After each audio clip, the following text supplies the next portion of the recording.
Hello everyone, welcome to our Pariksha Gaon. आपके Pariksha Gaon channel में non tech plus tech both classes available हैं। आप इन दोनों ही क्लासेस को अटेंड कर सकते हो। तो आज की क्लास हमारी रहेगी फिजिक्स में। फिजिक्स की क्लास में आज हम कुछ नए टॉपिक्स के बारे में जानेंगे। तो अपनी क्लास स्टार्ट करने से पहले आप अपने चैनल परीक्षा गांव को लाइक, सब्सक्राइब और ज्यादा से ज्यादा शेयर करिए। शेयर करना ना भूलिएगा। Okay, now let's move on our class.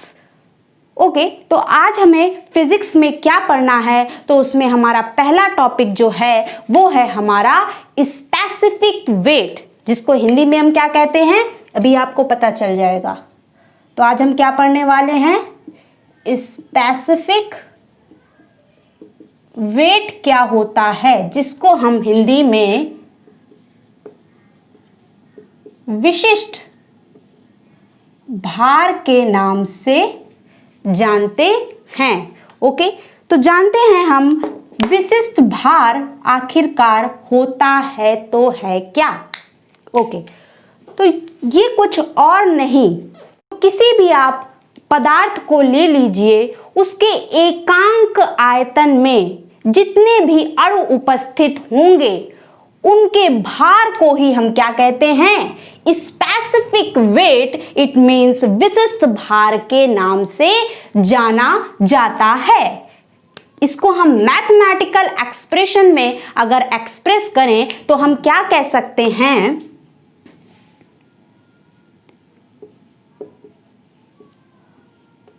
पदार्थ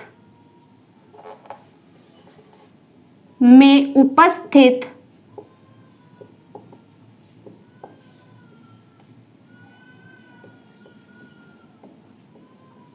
अणुओं का भार डिवाइड में क्या कर देंगे, पदार्थ का आयतन। All clear. तो यहां पे आप पदार्थ में उपस्थित अणुओं का भार करके और डिवाइड में पदार्थ का आयतन अगर आप कर देते हो तो इसी को हम क्या कहते हैं, स्पेसिफिक वेट। इट मींस विशिष्ट भार के नाम से जाना जाता है। अब आप ये बात जान लीजिए कि इसको हम डिनोट किससे करते हैं, इसको हम प्रदर्शित कौन से सिंबल से करते हैं। वैसे तो हमारा भार जो होता है, जो वेट होता है, उसको हम कैपिटल W से रिप्रेजेंट करते हैं, लेकिन जिस भी भौतिक राशि के पहले विशिष्ट वर्ड आ जाता है, जिसको हम इंग्लिश में स्पेसिफिक कहते हैं, तो जिस भी भौतिक राशि के प्रारंभ में स्पेसिफिक या विशिष्ट वर्ड आ जाता है, तो उसको रिप्रेजेंट करने के लिए, उस भौतिक राशि को प्रदर्शित करने के लिए जो हम सिंबल यूज करते हैं वो सदैव स्मॉल लेटर में प्रयोग किया जाता है। तो इसका जो सिंबल होगा वो कैपिटल W ना होकर स्मॉल w होगा। इट मीन्स हम स्मॉल w से स्पेसिफिक वेट या विशिष्ट भार को प्रदर्शित करेंगे। तो कुल मिला के हमारा जो स्पेसिफिक वेट होगा वो क्या होगा, capital W। It means substance का वेट, जो हमारा पदार्थ ले रहे हैं उसका भार कैपिटल W से रिप्रेजेंट करेंगे और डिवाइड में उस पदार्थ का आयतन कर देंगे। इट मीन्स कैपिटल V से डिवाइड कर देंगे तो हमारा निकल कर क्या आ जाएगा, स्पेसिफिक वेट आ जाएगा, विशिष्ट भार आ जाएगा।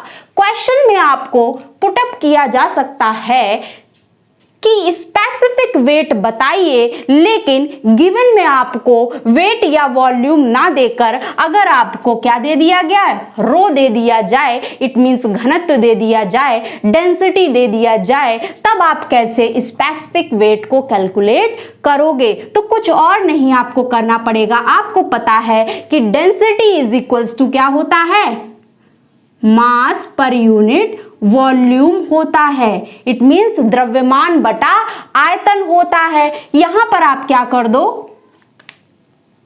राइट हैंड साइड में G का मल्टीप्लाई करोगे तो आपको लेफ्ट हैंड साइड में भी G का मल्टीप्लाई करना पड़ेगा। तो निकल के आपके क्या आ जाएगा कि rho G is equals to M into G क्या होता है, द्रव्यमान गुणे गुरुत्वीय त्वरण आखिरकार क्या होता है, एग्जैक्टली पदार्थ का भार ही होता है। It means capital W divided by V ही होता है। और अभी आपको पता है कि कैपिटल W डिवाइड में V को हम क्या कहते हैं, विशिष्ट भार के नाम से जाना जाता है। तो हम कह सकते हैं कि विशिष्ट भार को हम घनत्व के टर्म में भी प्रदर्शित कर सकते हैं। और वो कैसे प्रदर्शित कर सकते हैं, तो घनत्व, पदार्थ का घनत्व तथा गुरुत्वीय त्वरण के गुणनफल को ही हम क्या कहते हैं, एग्जैक्टली विशिष्ट भार के नाम से जाना जाता है। तो यहां से आपको दो एक्सप्रेशन प्राप्त हो गए, पहला W डिवाइडेड बाय V और नेक्स्ट हमारा रो इंटू G, ठीक है ना। और इसको रिप्रेजेंट किससे करते हैं ये भी आपको पता चल गया। ओके, तो जल्दी से बताइए सभी लोग कि स्पेसिफिक वॉल्यूम अगर आपसे पूछ दिया जाए, डिफाइन करिए, तो आखिरकार बता दीजिए स्पेसिफिक वॉल्यूम है तो है क्या। ओके, तो हमारा नेक्स्ट टॉपिक यही है कि स्पेसिफिक वॉल्यूम के बारे में हमें जानना है। ये आपका एग्जाम पॉइंट ऑफ व्यू से इंपॉर्टेंट है, आपको जानना चाहिए इसके बारे में। ओके, तो जल्दी से बताइए स्पेसिफिक वॉल्यूम आखिरकार है तो है क्या। ओके, तो याद रखिएगा स्पेसिफिक वॉल्यूम कुछ और नहीं, कोई भी आप पदार्थ ले लीजिए, उसका केवल दो चीज कैलकुलेट कर लीजिए। First one is volume, volume calculate कर लीजिए, and the next one is mass. इन दोनों को कैलकुलेट कर लीजिए, आपका स्पेसिफिक वॉल्यूम निकल कर आ जाएगा। और कैसे निकल कर आएगा, सिंपल सा आप क्या कर दीजिए, पदार्थ का आयतन बटे पदार्थ का द्रव्यमान रख दीजिएगा, आपका क्या निकल के आएगा, स्पेसिफिक वॉल्यूम निकल कर आ जाएगा। अच्छा, ये तो हमने जान लिया specific volume, volume of the substance divided by its mass होता है, ठीक है ना। अब नेक्स्ट हम बात ये भी जानते हैं कि हमें पता है डेंसिटी इज इक्वल्स टू क्या होता है, मास पर यूनिट वॉल्यूम होता है। इट मींस द्रव्यमान बटा आयतन होता है, ठीक है ना। तो हम कह सकते हैं वॉल्यूम डिवाइडेड बाय मास को हम क्या कह सकते हैं, exactly reciprocal of the density कह सकते हैं। इट मींस 1 डिवाइडेड बाय रो कह सकते हैं। तो हमारा यहां पर भी दो एक्सप्रेशन क्लियर हुआ, एक तो मास पर यूनिट वॉल्यूम और एक 1 डिवाइडेड बाय रो। ये दोनों ही हमारे एक्सप्रेशन किसके हैं, स्पेसिफिक वॉल्यूम के हैं। इसकी एसआई यूनिट वेरी सिंपल, सभी को आना चाहिए, एसआई यूनिट फटाक से बताना चाहिए सबको, क्या होती है, एग्जैक्टली मीटर क्यूब पर केजी हो जाएगी।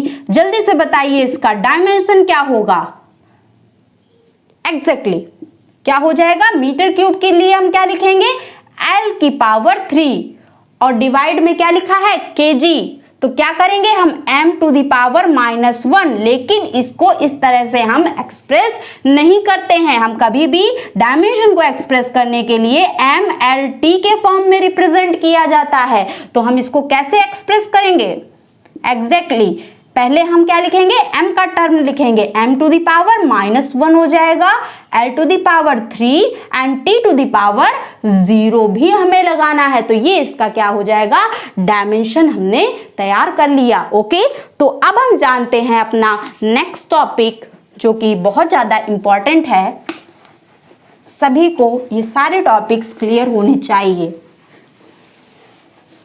ओके, तो हमारा नेक्स्ट टॉपिक क्या है, वो है हमारा रिलेटिव डेंसिटी। क्या है,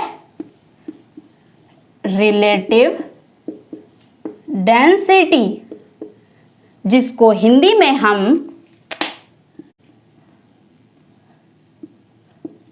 आपेक्षिक घनत्व के नाम से भी जानते हैं। अब रिलेटिव डेंसिटी का एक और नाम से हम जानते हैं, वो है हमारा स्पेसिफिक ग्रेविटी। क्या है, स्पेसिफिक ग्रेविटी।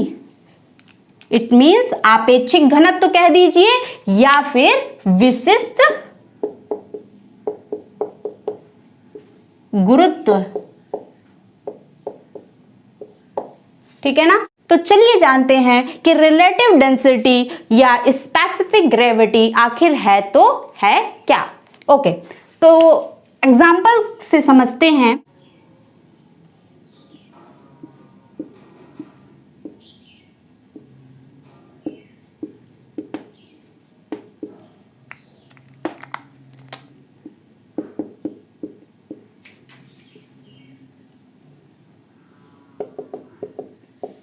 ओके, तो हमने एग्जाम्पल में क्या ले लिया, एक बाट ले लिया, एक वेट ले लिया एंड दी नेक्स्ट हमने जो पदार्थ लिया है वो है हमारा क्या, जल है, वाटर है। ठीक है ना। अब हमें क्या करना है, बाट या भार के घनत्व को पानी के घनत्व से क्या कर रहे हैं, हम तुलना कर रहे हैं। ठीक है ना। और साथ ही साथ आप ये भी जान लीजिए कि हमने जो जल लिया है वो बाट के आयतन के ही बराबर लिया है। इट मीन्स बाट तथा जल का जो आयतन है, इट मीन्स जो वॉल्यूम है वो हमारा क्या है, कांस्टेंट है, नियत है। ठीक है ना। तो बाट और जल का जो आयतन है वो हमने कांस्टेंट ले लिया है। अब हम क्या कर रहे हैं, बाट के घनत्व को पानी के घनत्व से क्या कर रहे हैं, तुलना कर रहे हैं। और याद रखिएगा यहां पर हमारा बाट ले लीजिए या कोई अन्य पदार्थ ले लीजिए, इसकी तुलना हम जल से ही क्यों कर रहे हैं, और वो भी यहाँ पे जल जो होता है वो नॉर्मल कोई भी जल नहीं होता है। ओके, तो याद रखिएगा जो भी पदार्थ हम ले रहे हैं उसकी तुलना हम किससे करते हैं, ये जो हम जल ले रहे हैं वो हमारा कोई नॉर्मल जल नहीं है, ये हमारा एक स्टैंडर्ड वाटर है। और स्टैंडर्ड वाटर कौन से टेम्परेचर पर है, एट 4 डिग्री सेंटीग्रेड टेम्परेचर पर हमने जल को लिया है। और इसी जल को हम क्या कहते हैं, मानक जल के नाम से भी जानते हैं। तो किसी भी पदार्थ की हम तुलना अगर करेंगे तो किससे करेंगे, 4 डिग्री सेंटीग्रेड पर पानी से ही तुलना करेंगे, जिसको मानक माना गया है, जिसको कि स्टैंडर्ड माना गया है। हमेशा हमें इसी से तुलना करनी है। ठीक है ना। अब जल्दी से आप ये बता दीजिए 4 डिग्री सेंटीग्रेड पर पानी का आखिरकार घनत्व होता तो है क्या, जल्दी से बताइए। एग्जैक्टली 1000 केजी पर मीटर क्यूब होता है। तो हमें 1000 केजी पर मीटर क्यूब जो कि पानी का 4 डिग्री सेंटीग्रेड पर घनत्व होता है, इसी से हमें किसी भी पदार्थ की, जो कि यहाँ पे हमने एग्जांपल ले लिया है, बाट ले लिया है, वेट ले लिया है, इसके घनत्व को इससे क्या करना है, तुलना करनी है। और इसी तुलना से जो हमारी न्यूमेरिकल वैल्यू निकल कर आती है वो न्यूमेरिकल वैल्यू ही हमारी कुछ और नहीं, आपेक्षिक घनत्व या विशिष्ट गुरुत्व के नाम से जानी जाती है। वो न्यूमेरिकल वैल्यू आखिरकार हम कैलकुलेट कैसे करेंगे, तो याद रखिएगा हम क्या करेंगे, जो भी हमारा पदार्थ ले रहे हैं, जो कि यहाँ पे हमने क्या ले लिया है, बाट ले लिया है, तो पदार्थ का घनत्व निकाल लीजिएगा और बटे में क्या कर दीजिएगा, 4 डिग्री सेंटीग्रेड पर जल का घनत्व कर दीजिएगा। तो जो भी न्यूमेरिकल वैल्यू निकल कर यहां पर हमारी आएगी, इसी को हम किसके नाम से जानेंगे, रिलेटिव डेंसिटी या स्पेसिफिक ग्रेविटी के नाम से जानेंगे। ओके, तो इतनी बात आपको क्लियर हो गई। नेक्स्ट आप पॉइंट ये जान लीजिए कि रिलेटिव डेंसिटी या स्पेसिफिक ग्रेविटी को हम रिप्रेजेंट किससे करते हैं, प्रदर्शित किससे किया जाता है। सिंबल सभी को पता होना चाहिए। तो या तो हम S से रिप्रेजेंट कर सकते हैं और या फिर हम G से रिप्रेजेंट कर सकते हैं। ठीक है ना। तो यहां पर हमारा क्या निकल के आ जाएगा, पदार्थ का घनत्व बटा 4 डिग्री सेंटीग्रेड पर जल का जो घनत्व होता है उसी को ही हम क्या कहते हैं, वो जो न्यूमेरिकल वैल्यू आती है उसी को ही हम क्या कहते हैं, स्पेसिफिक ग्रेविटी कहते हैं या फिर रिलेटिव डेंसिटी के नाम से जाना जाता है। इतनी बात आपको क्या हो गई, क्लियर हो गई। अब अगर आप ये जान लीजिए कि यहां पर जो भी आपकी वैल्यू आई है, इट मींस जो भी रिलेटिव डेंसिटी आई है, S कह दीजिए या फिर G कह दीजिए, इसका मान यदि 1 से अधिक आता है, S या G इज ग्रेटर देन 1 अगर आता है, तो ये एक्सप्रेशन आखिरकार हमें क्या दर्शाता है, हमें क्या डिफाइन करता है? जल्दी से सभी का आंसर आना चाहिए। एग्जैक्टली तो ये एक्सप्रेशन हमें कुछ और नहीं दर्शाता है, या यही दर्शाता है कि पदार्थ का घनत्व, जिसको हम रो S ले रहे हैं, it means density of substance, पदार्थ का घनत्व 4 डिग्री सेंटीग्रेड पर जल के घनत्व से क्या है, अधिक है। ये चीज, ये एक्सप्रेशन हमें यही दर्शाता है। इसी तरीके अगर हमारा S या फिर G इज लेस देन 1 हो, तब हमें क्या दर्शाया जाएगा? इस एक्सप्रेशन के तहत हम यह ही दर्शा सकते हैं कि पदार्थ का जो घनत्व है वो 4 डिग्री सेंटीग्रेड पर पानी के घनत्व से क्या है, एग्जैक्टली कम है। ठीक है ना? तो इतनी बात आपको क्लियर हो गई कि रिलेटिव डेंसिटी या स्पेसिफिक ग्रेविटी आखिर है तो है क्या। इससे हम क्या दर्शा सकते हैं? ओवरऑल आपने यही समझा, क्या समझा कि किसी पदार्थ का घनत्व 4 डिग्री सेंटीग्रेड पर पानी के घनत्व से कितना गुना अधिक है। ठीक है ना?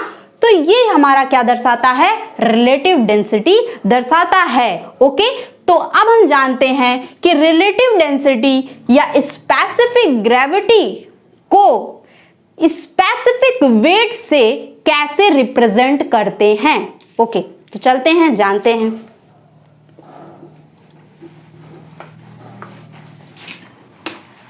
जल्दी से बताइए, रिपीट करिए। अभी मैंने आपको बताया था कि स्पेसिफिक वेट, जिसको हम स्मॉल w से रिप्रेजेंट करते हैं, वो क्या होता है, exactly weight per unit volume कह दीजिए, या फिर multiplication of the density of the substance and the acceleration due to gravity, that is called the specific weight. Okay, तो यहां पर हमारा स्पेसिफिक वेट क्या आया था, अभी मैंने आपको बताया, रो इंटू G आया था। और अभी आपने जस्ट पढ़ा है कि स्पेसिफिक ग्रेविटी या फिर रिलेटिव डेंसिटी क्या होता है। इसको अगर हम सिंबॉलिक फॉर्म में लिखें तो हमारा क्या हो जाएगा, इसी चीज को हम लिख रहे हैं, क्या होगा, density of the substance, SUB करके लिख लेते हैं, और डिवाइड में 4 डिग्री सेंटीग्रेड पर वाटर की डेंसिटी, इट मींस इस तरह से लिख लेते हैं। अब बताइए कि रिलेटिव डेंसिटी को या स्पेसिफिक ग्रेविटी को स्पेसिफिक वेट के फॉर्म में अगर हमको लिखना हो तो हमें यहां पर क्या करना होगा। सिंपल सा न्यूमरेटर एंड डिनोमिनेटर दोनों ही तरफ इस एक्सेलरेशन ड्यू टू ग्रेविटी को मल्टीप्लीकेशन हमने कर दिया, तो हमारा निकल के क्या आ गया, density of the substance into G divide में 4 डिग्री सेंटीग्रेड पर वाटर की डेंसिटी इंटू G। और अभी हमने जाना कि किसी भी पदार्थ का घनत्व तथा गुरुत्वीय त्वरण के गुणनफल को ही हम क्या कहते हैं, स्पेसिफिक वेट के नाम से जानते हैं। तो हम कह सकते हैं कि यहाँ पर जो हमारा रिलेटिव डेंसिटी है या फिर स्पेसिफिक ग्रेविटी है, वो इसके फॉर्म में हम क्या कह सकते हैं, हम कह सकते हैं पदार्थ का विशिष्ट भार बटे 4 डिग्री सेंटीग्रेड पर जल का विशिष्ट भार। All clear. W सब्सटेंस, इसको मैथमेटिकल एक्सप्रेशन में लिखना चाहो इस तरह से लिख सकते हो, W सब्सटेंस डिवाइड में W 4 डिग्री सेंटीग्रेड पर वाटर। इतनी बात आपको क्लियर हो गई कि रिलेटिव डेंसिटी क्या होती है, इसको हम कैसे रिप्रेजेंट करते हैं, इसको हम स्पेसिफिक वेट के फॉर्म में कैसे रिप्रेजेंट करते हैं।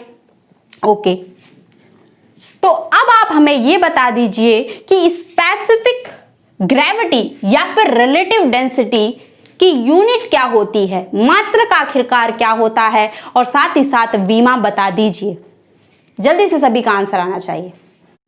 ओके, तो अभी मैंने आपको बताया कि रिलेटिव डेंसिटी या स्पेसिफिक ग्रेविटी एक क्या होती है, एक न्यूमेरिकल वैल्यू है, न्यूमेरिकल वैल्यू है। क्यों न्यूमेरिकल वैल्यू है? क्योंकि पदार्थ का घनत्व, यहां पे भी घनत्व है, न्यूमरेटर में भी घनत्व है, डिनोमिनेटर में भी घनत्व है, दोनों यूनिट क्या हो जाएंगी, आपस में कैंसिल आउट हो जाएंगी। इट मींस हम कह सकते हैं रिलेटिव डेंसिटी या फिर स्पेसिफिक ग्रेविटी ये क्या है, यूनिटलेस है, मात्रकहीन है। और इसके साथ साथ जब यूनिटलेस है तो विमाहीन भी होगी, इट मींस डायमेंशन लेस भी होगी। Okay, all clear. तो आज के लिए हमने 3 टॉपिक्स पढ़े। अब हम पढ़ेंगे अपने नेक्स्ट लेक्चर में, इसी तरह से जबरदस्त क्लास लेते रहेंगे, प्रोजेक्टर का यूज करके बहुत सारे कॉन्सेप्ट्स को जानने की कोशिश करेंगे और सारे कॉन्सेप्ट्स को रिवाइज करते हुए आपको चलना है, ठीक है ना। पढ़ के ये नहीं कॉपी में लिखा बंद करके रख दिया, नहीं, रिवाइज हमें करते हुए चलना है, ठीक है ना। तो ओके, आज के लिए इतना ही, अगले लेक्चर में हम मिलते हैं। ओके, तो क्लास को सब्सक्राइब, लाइक और ज्यादा से ज्यादा शेयर कर दीजिएगा। Okay, thank you.